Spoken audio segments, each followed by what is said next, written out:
મહત્વના સમાચાર મળી રહ્યા છે તેના ઉપર નજર કરીએ તો હાલમાં મળતા સમાચાર પ્રમાણે વલસાડની સિવિલ હોસ્પિટલમાં રેસિડેન્ટ ડોક્ટર પર હુમલાનો બનાવ બન્યો છે।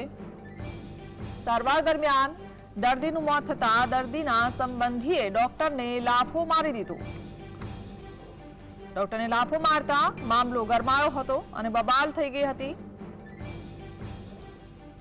તો વલસાડ સિટી પોલીસે ઘટના સ્થળે પહોંચી મામલો થાળે પાડ્યો છે।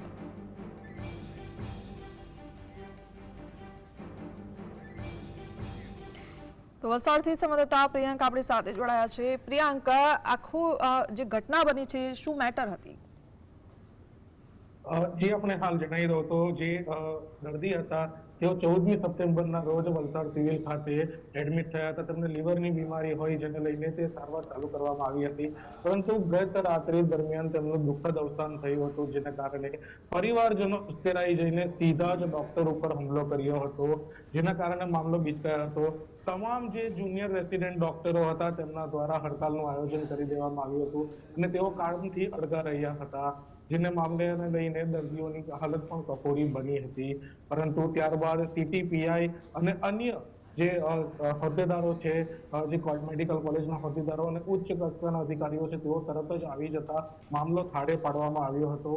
પરંતુ જે પ્રમાણે ડોક્ટર ઉપર હુમલો થયો હતો, જેને લઈને તમામ ડોક્ટરોએ પોતાની સેફટીને લઈને ચિંતા વ્યક્ત કરી હતી, જેના બાદ જે પીઆઈ છે તેમના દ્વારા પણ ખાતરી આપવામાં આવી હતી અને હોસ્પિટલ પ્રશાસન દ્વારા પણ તમામ જે સિક્યોરિટી છે તેને વધારવાની પણ તેમના ખાતરી આપતા હડતાલ સમેટાઈ હતી। જી જી, આભાર।